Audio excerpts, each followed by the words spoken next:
casa mesmo. Não, não ficou não.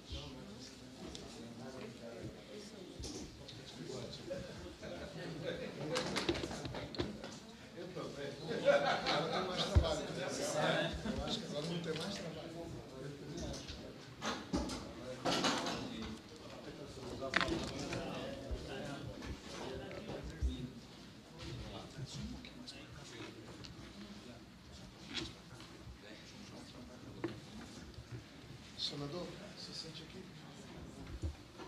Assim, os dois catarinenses ficam juntos. Estou cansada. Cheguei de Portugal ontem, fui para o Espírito Santo. Saí do Espírito Santo hoje, vim por Minas Gerais e estou aqui agora. Você chegou cedo de Portugal? Cheguei ontem de noite, mas aí fui para o Espírito Santo, porque tinha uma palestra hoje de manhã.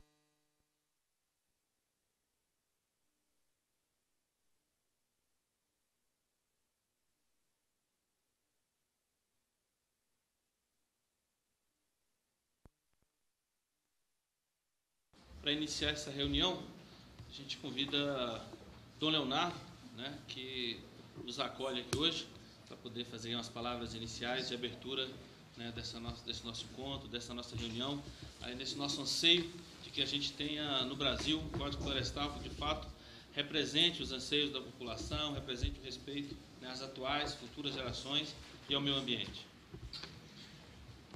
Então, a todos uma boa noite. Saúdo primeiro os senhores senadores, Luiz Henrique, Viana, também saudando a Marina.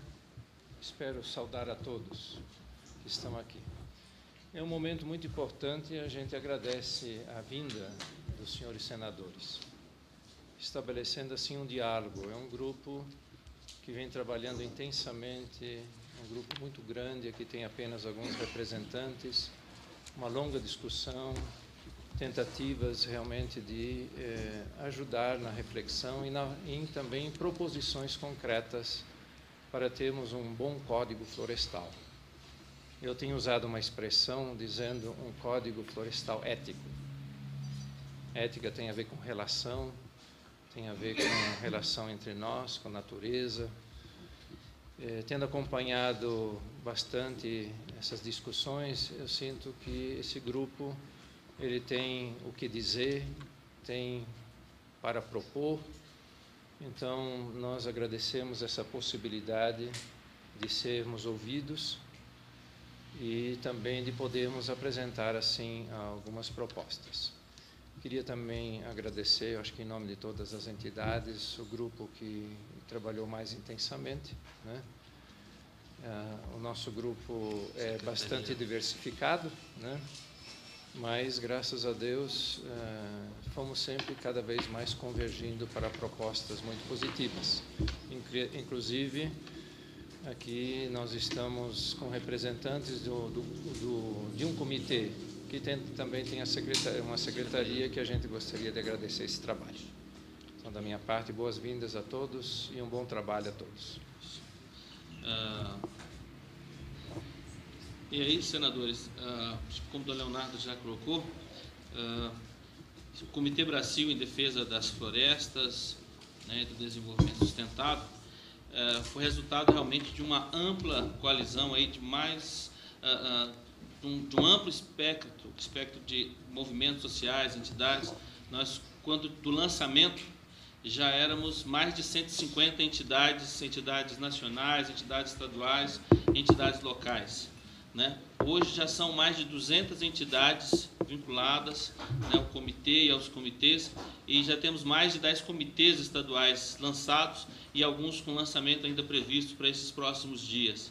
Então, quer dizer, tem sido um amplo, organizado e sistemático movimento crescente que de alguma forma expressa esse crescimento, o que tem sido a própria manifestação, né, da população em pesquisas a respeito dessa temática, né?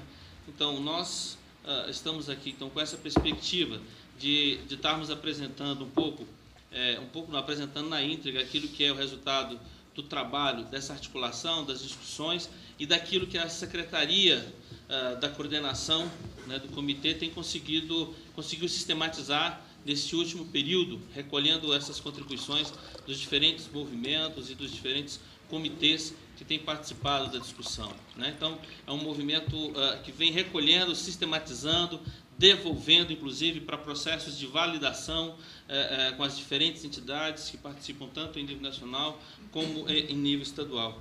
Então, para a gente poder, inclusive, assim, encaminhar bem, nós vamos, primeiramente, convidar os senhores, né, os presentes, para nós assistirmos aqui algumas manifestações a respeito dessa caminhada e desse processo, num vídeo curto que foi preparado, né, e logo em seguida, então, a gente vai estar no processo de apresentação de quais são as propostas que foram sistematizadas pelo Comitê Brasil.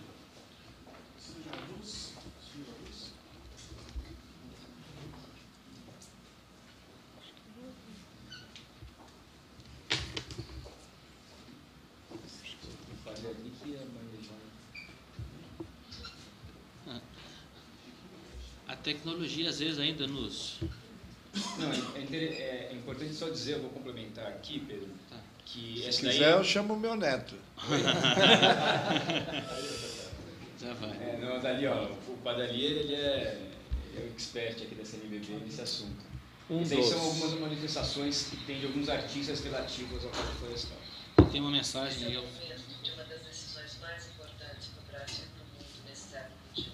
Eu espero que o Senado dê uma amostra de progressismo para nós, eleitores. Né? É uma falta de sintonia entre os nossos representantes no governo e o nosso querido. A Câmara nos envergonhou com medidas mais graves. Por favor, não vamos cometer o mesmo erro e nos envergonhar diante do mundo todo. Pense no Brasil quando for votar. Por favor, senador. Eu tenho certeza, senador, que o senhor tem essa visão moderna, mostrando que queremos crescer, mas com consciência, não a qualquer custo. A inteligência do Senado, a inteligência da sociedade vão permitir que o Brasil dê esse passo adiante. Nós, brasileiros, temos o direito de exigir isso. Floresta faz a diferença. Floresta faz a diferença.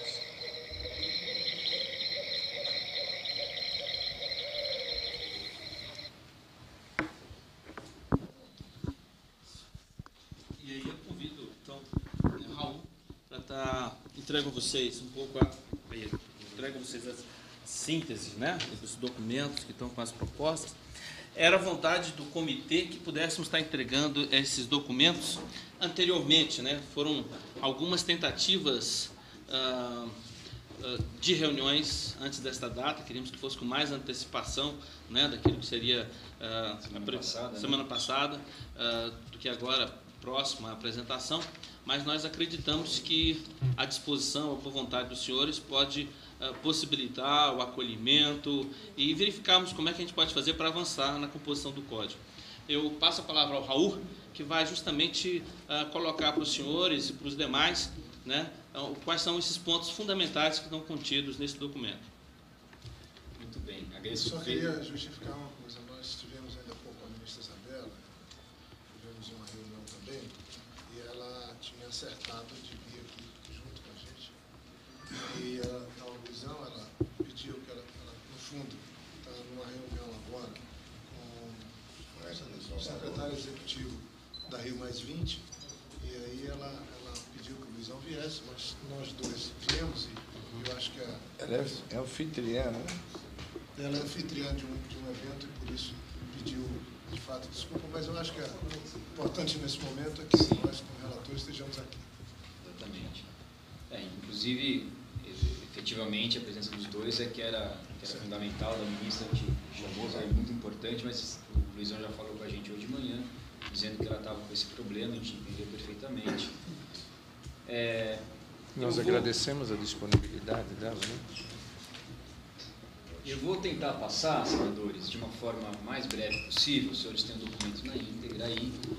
E eu queria deixar aqui já a priori claro que nós, não só eu, como outros membros do comitê, eu queria só reforçar aqui, é uma articulação muito grande da sociedade. Acho que poucas vezes a sociedade brasileira, em poucos momentos, teve uma articulação de organizações num espectro tão amplo, né, que vai desde a agricultura camponesa até organizações ambientalistas, organizações eclesiásticas, né, organizações científicas, em prol de uma questão. Justamente, eu acho que os dois são bastante cientes disso, né, eu vejo os dois se manifestando publicamente nesse sentido, o senador Luiz Henrique e o senador Jorge Viana, de que o projeto que veio da Câmara é um projeto ruim para o país.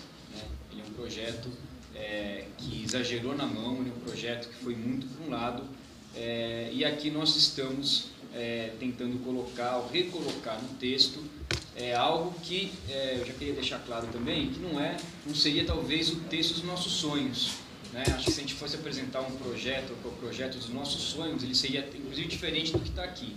Mas entendendo a conjuntura política, entendendo a situação que nós estamos, o que aconteceu na Câmara dos Deputados, mas a possibilidade real e concreta que nós temos na pessoa de vocês dois, de poder modificar o texto, né, de recolocá-lo no centro do espectro político, para colocá-lo para um projeto que seja pelo menos razoável, a gente colocou esses pontos que estão aqui, que eu vou tentar passar por eles, não ponto a ponto, mas colocar os grandes temas, mas que nós entendemos que eles no seu conjunto deveriam ser incorporados se nós queremos um projeto que não vá promover mais desmatamento, isso tem sido reiteradamente colocado, se nós não queremos um projeto que vá simplesmente beneficiar quem atuou ilegalmente, né, e manter ocupações que causam prejuízos à sociedade, né, sabendo separar o joio do trigo nesse aspecto, e que saiba tratar de forma positiva e diferenciada a agricultura familiar em relação aos demais produtores rurais.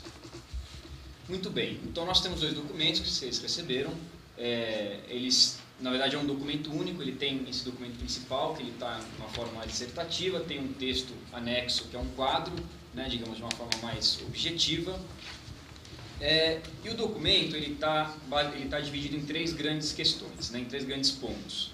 O primeiro são os princípios que embasaram o comitê, que juntaram o comitê e que orientam a elaboração desses pontos todos. Né? Eu vou lê-los aqui porque eu acho que eles são importantes. Princípio 1. A nova lei não deveria desproteger áreas hoje protegidas, né?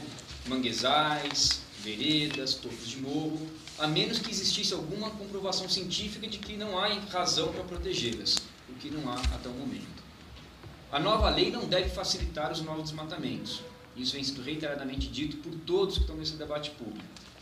A nova lei deveria ter controles mais eficientes, incluindo os incentivos econômicos para que a lei pudesse ser aplicada. Ou seja, nós deveríamos caminhar para um modelo que não fosse apenas e exclusivamente comando e controle, mas que pudesse ter controles mais eficientes e comandos mais eficientes, com incentivos econômicos para aqueles que cumprem a lei. A lei não pode tratar de forma igual os que praticaram desmatamento ilegal e os que praticaram desmatamento legal à sua época. E isso ela faz do jeito que veio da Câmara. A nova lei pode reconhecer ou legitimar alguns usos agrícolas em APPs. Há alguns usos agrícolas em APPs que são reconhecidos e que são importantes de serem mantidos.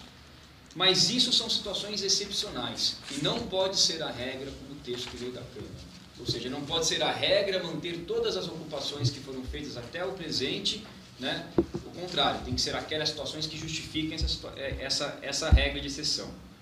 A nova lei deve tratar de forma diferenciada os agricultores familiares e populações tradicionais, dando a eles um conjunto maior de benefícios, um conjunto maior de facilidades, e se algumas flexibilizações tiverem que ter na lei, que sejam para esse público, que esse público, aquele sim, que não só põe a comida na mesa do brasileiro, mas é aquele público que, por condições socioeconômicas, históricas, tem mais dificuldades no cumprimento da lei. Então, se alguma flexibilidade tem que ter nessa lei, tem que ser para esse público.